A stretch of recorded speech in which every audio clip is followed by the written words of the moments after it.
selalu bersyukur di dalam setiap keadaan kami. Sebab kami percaya Bapa kami baik, Tuhan kami baik.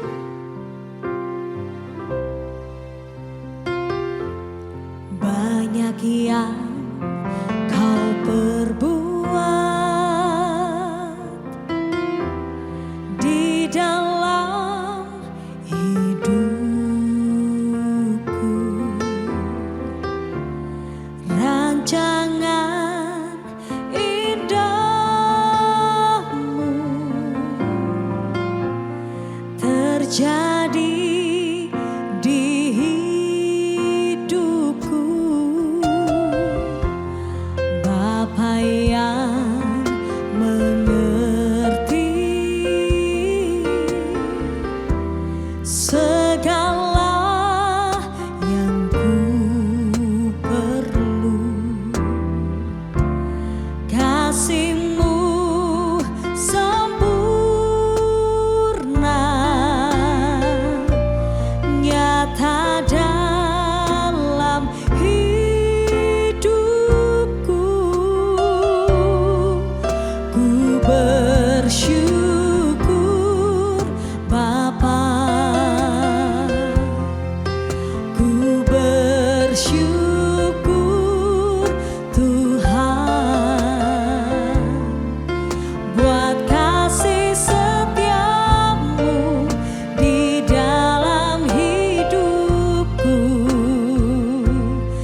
Shalom jemaat yang dikasih Tuhan, tema Everyday with Jesus hari ini adalah Yesus datang kepadaku.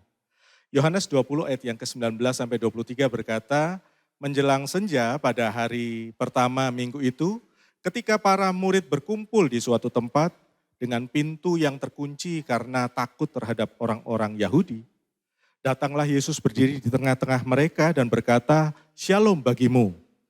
Setelah berkata demikian, dia menunjukkan kedua tangan dan lambungnya kepada mereka. Dan ketika para murid itu melihat Tuhan, mereka bersuka cita. Kemudian Yesus berkata lagi kepada mereka, Shalom bagimu. Sama seperti Bapa telah mengutus aku, demikian juga aku mengutus kamu. Dan setelah mengatakan hal itu, dia meniupkan napas kepada mereka dan berkata, terimalah Roh Kudus. Siapapun yang kamu ampuni dosanya, mereka diampuni. Siapapun yang dosanya tidak kamu ampuni, mereka juga tidak diampuni. Setelah kematian Yesus, para murid mengalami ketakutan yang besar sehingga mereka bersembunyi. Mereka tidak tahu harus berbuat apa, namun Yesus mengetahui apa yang diperlukan oleh mereka. Ketakutan terkadang membuat kita kehilangan hal-hal yang baik. Misalnya kehilangan jati diri, akal sehat, kehilangan semangat, kekuatan, bahkan keyakinan. Para murid yang ketakutan itu tidak menyadari bahwa Yesus telah bangkit. Yesus yang bangkit dan hidup datang kepada para murid, kepada mereka, pintu yang terkunci tidak sanggup menghalanginya.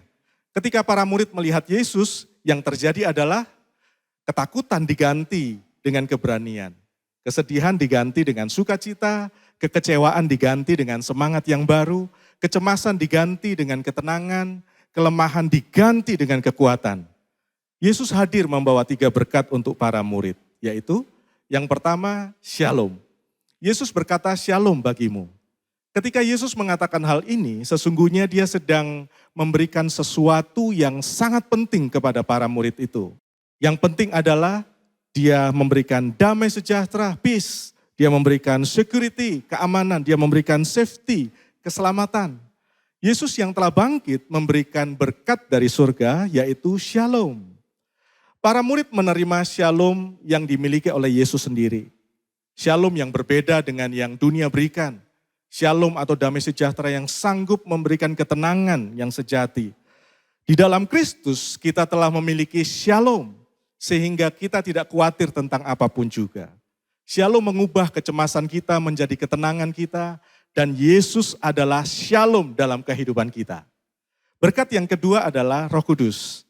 Yohanes pasal yang ke-20 ayat yang ke-21 dan 22 berkata, kemudian Yesus berkata lagi kepada mereka, Shalom bagimu, sama seperti Bapa telah mengutus aku, demikian juga aku mengutus kamu. Dan setelah mengatakan hal itu, dia meniupkan napas kepada mereka dan berkata, terimalah Roh Kudus. Para murid diutus dengan kuasa Roh Kudus untuk bersaksi tentang Yesus. Yesus tidak hanya memberikan Roh Kudus kepada para murid saja, tetapi dia juga memberikan Roh Kudus kepada kita yang percaya. Roma pasal yang kelima ayat yang kelima, pengharapan tidak akan membuat kita malu karena kasih Elohim telah dicurahkan ke dalam hati kita melalui Roh Kudus yang dikaruniakan kepada kita. Roh Kudus adalah roh Elohim yang telah membangkitkan Kristus. Roh Kudus ada di dalam kita. Sekarang kita melihat berkat yang ketiga yang diberikan oleh Yesus kepada para murid, yaitu pengampunan dosa. Yesus telah bangkit dan semua dosa telah diselesaikan di kayu salib.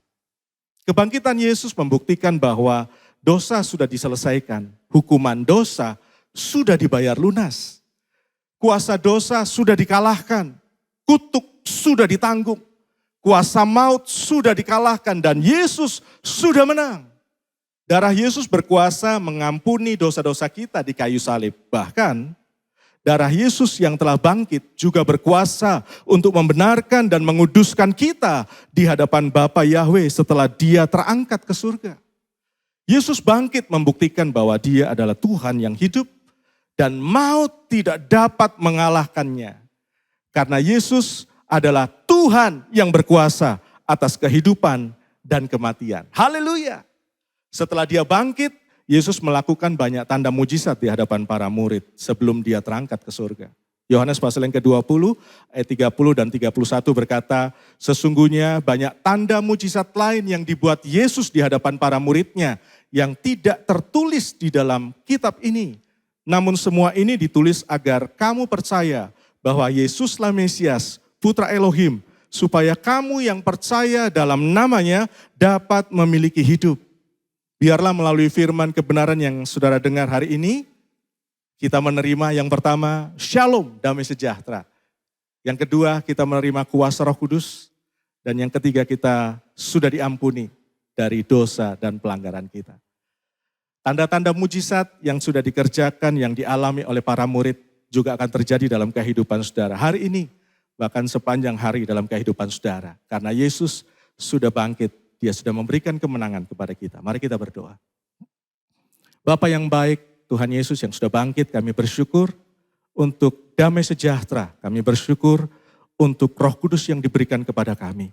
Kami bersyukur juga Tuhan untuk semua yang baik yang Engkau sudah berikan dalam kehidupan kami. Terima kasih buat kebangkitan-Mu, terima kasih buat kasih-Mu, terima kasih Bapa untuk perlindungan dan penyertaan-Mu. Kami bersyukur, kami sangat diberkati Tuhan dan kami sangat dikasihi oleh Tuhan. Terima kasih Tuhan Yesus. Di dalam nama Tuhan Yesus kami bersuka cita karena kebangkitan-Mu memberikan kemenangan. Haleluya, haleluya, amin. Yeshua HaMashiach, bless you. Ku bersyukur